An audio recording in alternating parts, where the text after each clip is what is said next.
विद्या ददाति विनय विनयाद् याति पात्रताम् पात्रत्वात् धर्माप्नोति धनात् धर्म ततः सुत्वम्। SRP English School and Institute, Standard 9th Chapter 3 पूरक पठन। Lesson name Kavir। Please like and subscribe।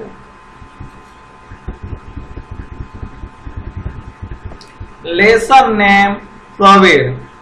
Writer name Hazari Prasad Dwivedi. Hazari Prasad Dwivedi द्वारा लिखा।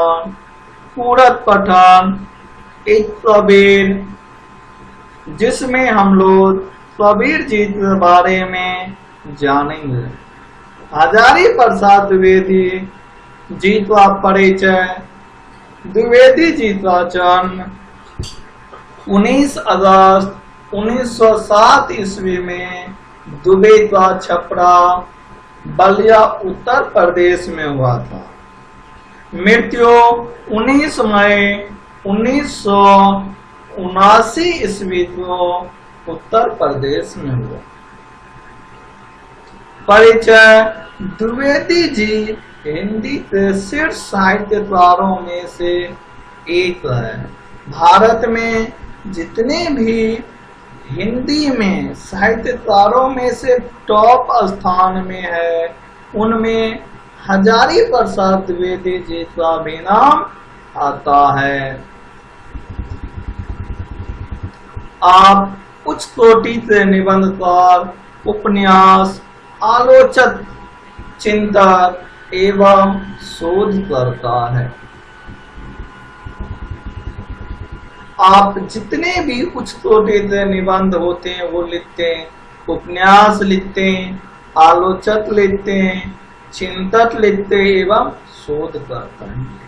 प्रमुख कृतियां अश्वत्थपुर, कल्पलता जो निबंध थे, बाण भट्ट के आत्मकथा, चारू चंद्रलेख, पुनर्वाह जो उपन्यास है, कबीर हिंदी साहित्य की भूमिका, मेघदूत, एक पुरानी कहानी, आलोचना और साहित्य इतिहास आदि, ये सब आपके प्रमुख कृतियां हैं जिससे आप पूरे भारतवर्ष में प्रसिद्ध हुए, जाने जाते हैं।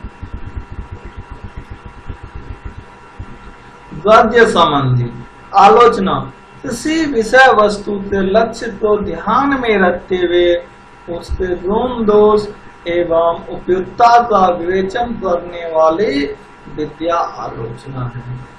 किसी भी विषय वस्तु के लक्ष्य को ध्यान में रखते हुए, जितने भी इंसान बड़े होते हैं, सबसे पहले उसे अपनी कोई ना कोई लक्ष्य होनी चाहिए।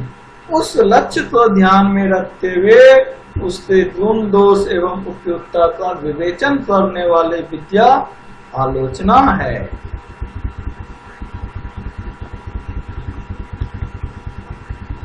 प्रस्तुत पाठ में द्विवेदी जी ने संत कबीर के व्यक्तित्व एवं उनके उपदेश, उनके साधना, उनके स्वभाव के विभिन्न गुणों को बड़े ही रोचक ढंग से स्पष्ट किया है।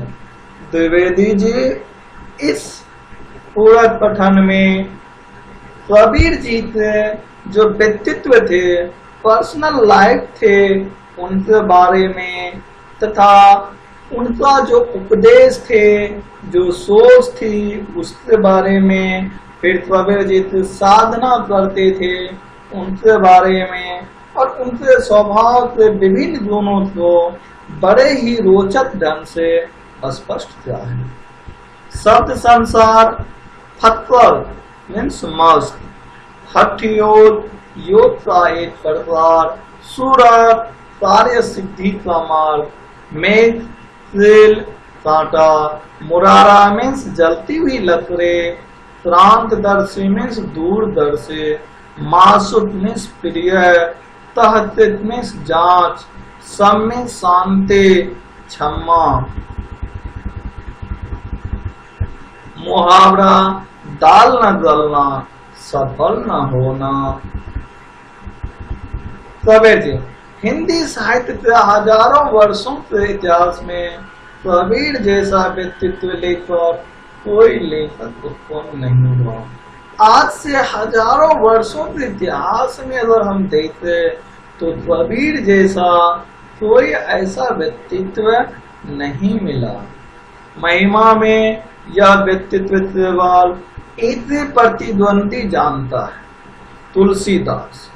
इसकी जो महिमा थी, कला थे, इन सब के आधार पर सिर्फ और सिर्फ तुलसीदास ही जो थे जो इनके प्रतिद्वंदी थे। परंतु तुलसीदास और कबीर में से व्यक्तित्व में बड़ा अंतर था। लेकिन तुलसीदास और कबीर दास जी का जो पर्सनल लाइफ थी, दोनों में बहुत बड़ा अंतर था। यद्यपि दोनों ही भक्त थे, परंतु दोनों स्वभाव, संस्कार और दृष्टिकोण में एकदम ही। दोनों ही भगवान से पूजा करते थे। दोनों जो है भगवान विष्णु को मानते थे, कृष्ण को मानते थे। और हम लोग पढ़ते हैं तुलसीदास द्वारा रचित रामायण, तो ये तो दोनों में थे ही, लेकिन दोनों के स्वभाव, संस्कार और दृष्टिकोण में एकदम भिन्न थे। मस्ते फटकारना स्वभाव और सब कुछ ही झाड़ फटकार कर चल देने वाले तेज ने कबीर को हिंदी साहित्य का अद्वितीय व्यक्ति बना दिया। और तो कबीर जी ऐसे थे जो गलत चीज को, मस्ती को ऐसे झाड़ फटकार कर चले जाते, जैसे आंधी आते तो गंदे चीज चुरा दिए जाते। और इन्हीं सोच से कबीर जी बड़े हुए। उनके वाणी में सब कुछ को पाकर उनका सर्वजय व्यक्ति विराजता रहता है। उसके वाणी में सब कुछ को पाकर उनका सर्व विजय व्यक्तित्व विराजता रहता है। उसी ने कबीर के वाणी में अनन्य साधना, अनन्य साधारण जीवन रस भर दिया। उसी ने तुलसीदास ने कबीर के वाणी में जो है एक अनन्य साधारण जीवन रस भर दिया। कबीर की वाणी का अनुसरण नहीं हो सकता है। अनुसरण करने के सभी चेष्टाएं व्यर्थ हुए। और अभी तक जितने भी हिंदी साहित्यकार कबीर जी के बारे में अनुसरण करने की चेष्टाएं किए हैं, वो सभी व्यर्थ सिद्ध हुए हैं। क्योंकि कबीर जी कोई साधारण आदमी नहीं थे और एक साधारण इंसान किसी बड़े इंसान के बारे में कुछ बोलना उचित नहीं होता है।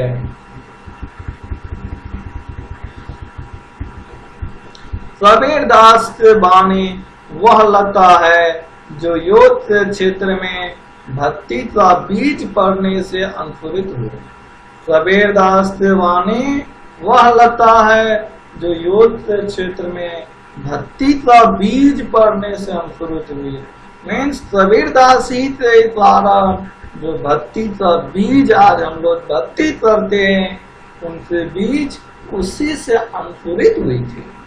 उन दिनों उत्तर के हठ योगियों और दक्षिण के भक्तों में मौलिक अंतर था। उस समय में उत्तर के कुछ हठ योगी होते थे और दक्षिण के भक्त, ये दोनों में मौलिक अंतर था। एक टूट जाता था पर झुकता न था, और दूसरा झुक जाता था पर टूटता न था। मीन्स एक का सोच था टूट जाओ लेकिन झुको नहीं, दूसरे का सोच था झुक जाता लेकिन टूटता नहीं। एक के लिए समाज के ऊंच नीच भावना मजाक था और आक्रमण का विषय था, दूसरे के लिए मर्यादा और स्फूर्ति का विषय था। संसार में भटकते हुए जीवों को देखकर करुणा के अश्रु से वे प्रताप नहीं हो आते थे। बल्कि और भी कठोर होकर उसे फटकार बताते थे।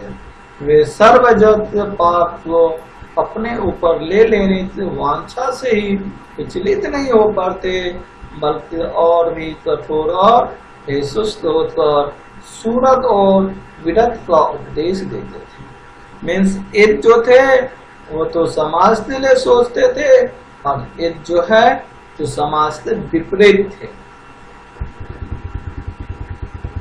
संसार में भरमने वालों पर दया कैसे, मुक्ति के मार्ग में अग्रसर होने वालों को आराम कहाँ। जो इंसान मुक्ति के मार्ग पे चलता है उसको आराम नहीं होता है। कर्म के रेत पर नेक न मार सका तो संत कैसा। जो कर्म है रेत का उस पे कुछ नहीं मार सकता है, तो फिर संत कैसा मारे।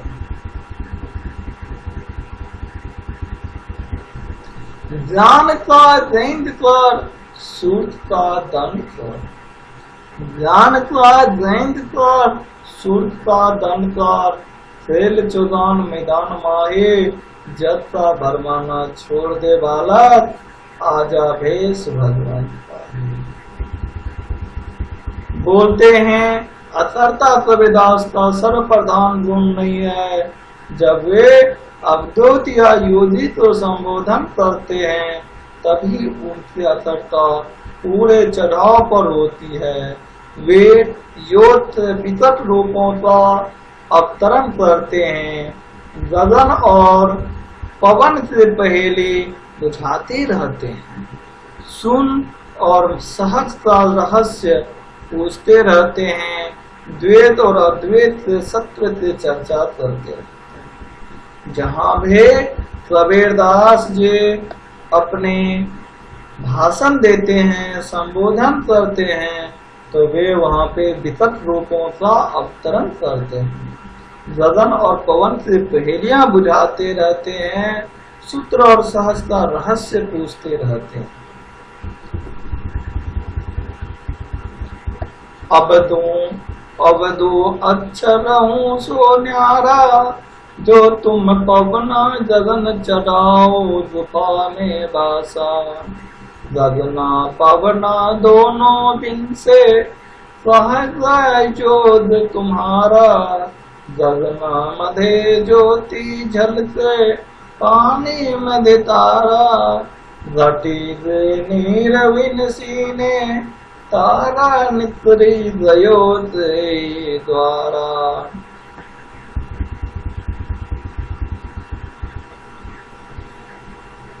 बोलते हैं परंतु वे स्वभाव से पत्थर थे, अच्छा हो या बुरा, बड़ा हो या छोटा, जैसे एक बार चिपट गए उसे जिंदगी भर चिपट रहो, यह सिद्धांत उन्हें मान्य नहीं था। वे सत्य से जिज्ञासु थे और कोई मोह ममता उन्हें अपने मार्ग से विचलित नहीं कर सकते थे। वे अपना घर जलाकर हाथ में मुरारा लेकर निकल पड़े थे और उसी को साथी बनाने को तैयार थे, जो उनके हाथों अपना भी घर जलवा सके। हम घर जरा अपना लिया मुरारा हाथ, अब घर जारो तासु का, जो चले हमारे साथ। ये जो है हमारे ऊपर दिए हुए शब्द का दोहा का अर्थ है। वे सिर से पैर तक मस्त मोला थे, मस्त जो पुराने कृत्यों का हिसाब नहीं रखता, वर्तमान कर्मों को सर्वस्व नहीं समझता और भविष्य में सब कुछ झाड़ फटकार निकल जाता है। मीन्स वे जो सिर से पैर तक मस्त मोला थे, मस्त जो पुराने कृत्यों का हिसाब नहीं रखता, वर्तमान कर्मों को सर्वस्व नहीं समझता और भविष्य में सब कुछ झाड़ फटकार निकल जाता, जो दुनियादार के कराए का लेता जो का दुरुस्त रखता है, वह मस्त नहीं हो सकता और खुशी नहीं हो सकता। जो अतीत का चिट्ठा खोले रहता है और भविष्य का क्रांतिदर्शी नहीं हो सकता।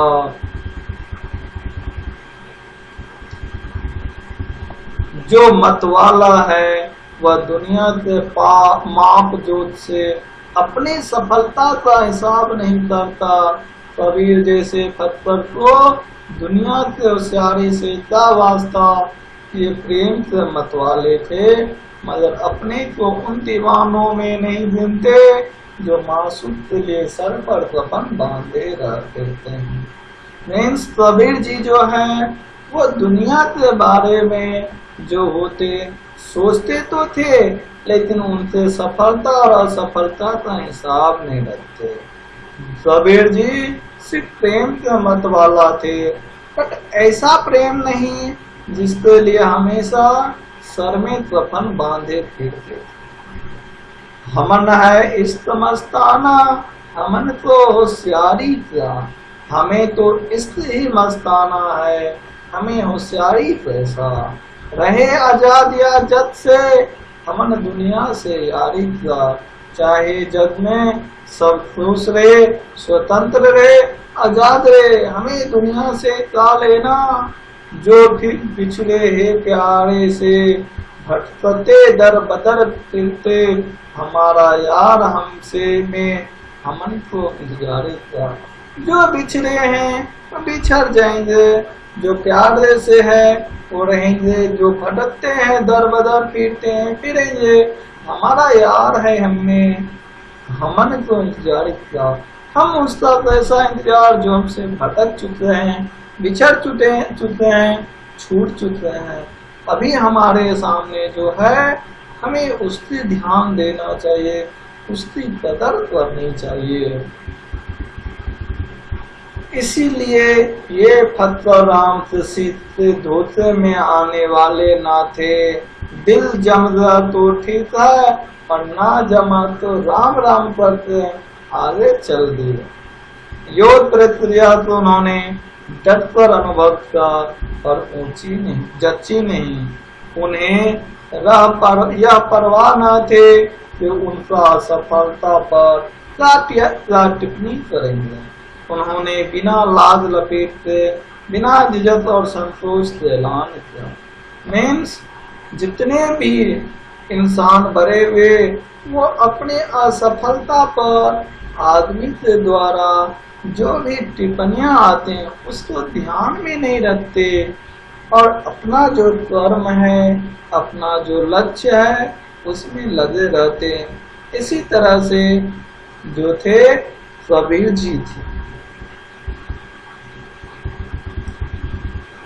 आसमान का आसरा छोड़ो प्यारे, उल्टे दे गट अपन जे, तुम आप में आपका तेज करो, तुम छोड़ो मन से कल्पना जी।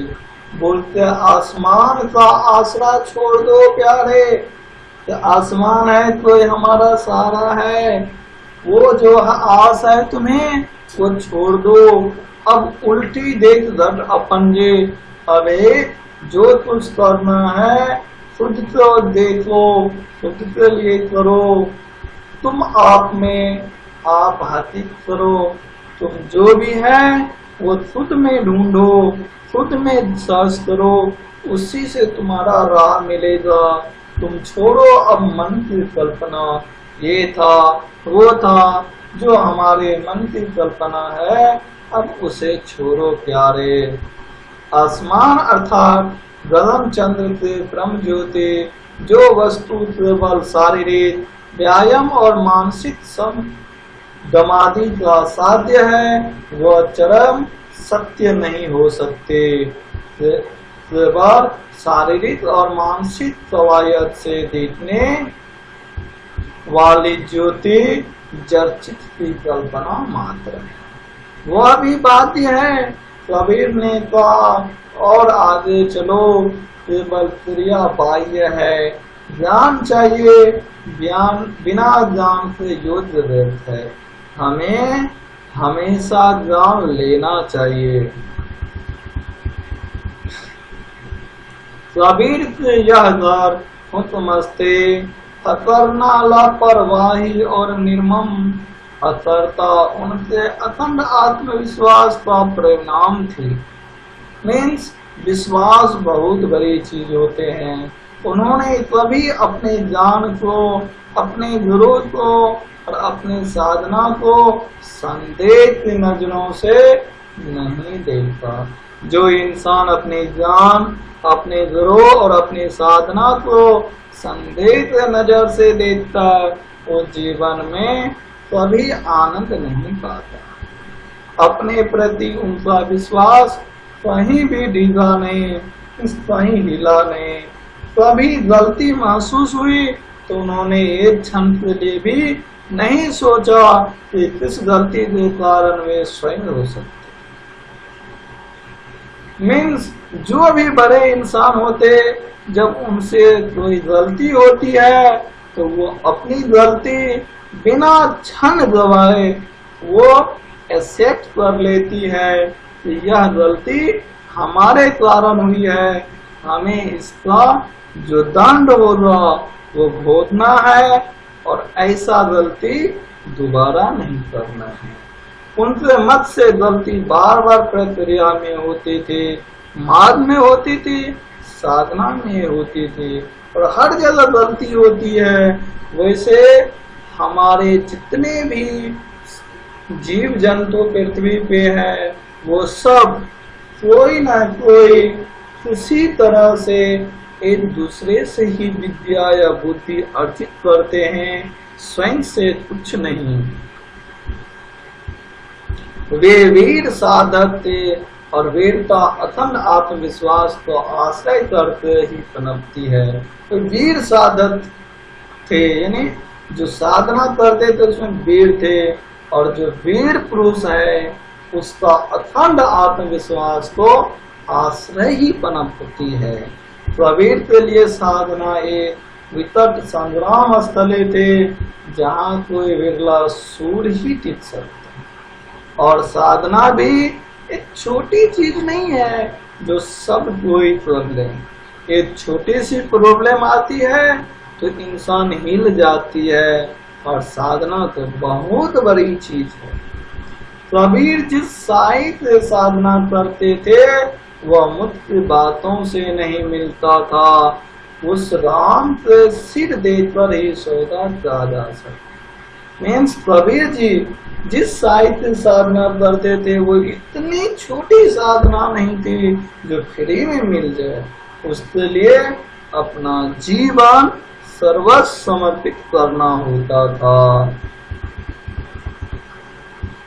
साई सेंक न पाइए बाता मिले न कोई, कबीर सौदा राम सो सिर बिन पदे न कोई। यह प्रेम किसी खेत में नहीं उपजता, किसी हाट में नहीं बिकता, फिर भी जो कोई भी इसे चाहेगा पालेगा, वो राजा हो या प्रजा, उसे सिर्फ एक शर्त माननी होगी, और वह शर्त है सिर उतार कर धरती पर रख दो। जिसमें साहस नहीं, जिसमें इस अखंड प्रेम के ऊपर विश्वास नहीं, उस कायक यहाँ दाल नहीं करेगी। मीन्स बोले हैं कबीर जी कि प्रेम जो है खेत में नहीं उपजता, नहीं हाट में नहीं। फिर भी जो भी चाहेगा वह पालेगा, चाहे राजा हो या प्रजा, लेकिन उनके लिए एक शर्त माननी होती, और वह शर्त है अपने सिर को उतार कर धरती पर रख लो। ये जिसमें साहस है, जिसमें अखंड प्रेम है, वही कर सकता, अन्यथा हर कायर की यहाँ पे जगह नहीं। हरि से मिल जाने पर साहस दिखाने की बात करना बेकार है। पहले हिम्मत करो, बदमान आकर मिलेंगे। पहले जो है हमें हिम्मत करना होता है, हमें बदमान पे भरोसा करना होता है, तब बदमान खुद आकर मिलते हैं। विश्वास ही इस प्रेम की कुंजी है। विश्वास जिसमें संकोच नहीं, दुविधा नहीं, बाधा नहीं। और विश्वास ऐसा हो जिसमें कोई संकोच नहीं होनी चाहिए, कोई दुविधा नहीं होनी चाहिए और ना ही बाधा। प्रेम न से तो निपजे, प्रेम न हाट बिकाए, राजा प्रजा जिससे रुचे, सिरते सो ले जाए। सूरे से उतारिया, छाड़े तन के आस, आगे तहरे मुंडा आपत देखियो दास। प्रेम ना तो खेत में उपजता है, ना ही हाट में बिकता।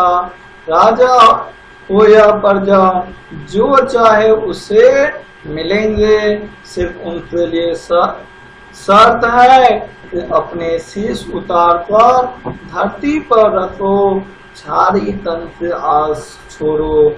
और जब हम एक दास बनेंगे, भक्त बनेंगे और अखंड विश्वास होगा तो हरि खुद आगे आते हैं।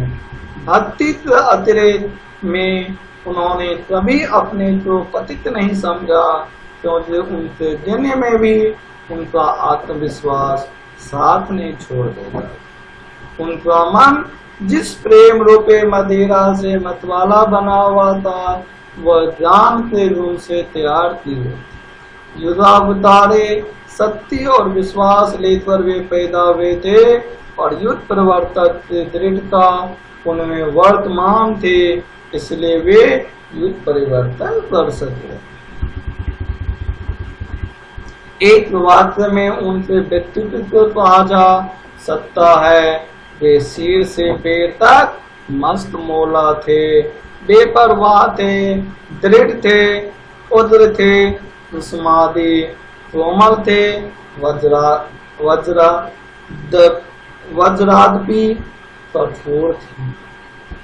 मीन्स ये जो हम लोग देख रहे हैं, ये सब कबीर जी के बारे में है, जो कबीर जी पूरे दुनिया को बदल दिए। सही विकल्प चुनकर वाक्य फिर से लिखे। कबीर जी के मतानुसार प्रेम कृषि खेत में नहीं उपजता, गमले में नहीं उपजता, बाद में नहीं उपजता। आंसर खेत में नहीं उपजता। कबीर जिज्ञासु थे, मिथ्या थे, सत्य थे, तथ्य थे। आंसर सत्य।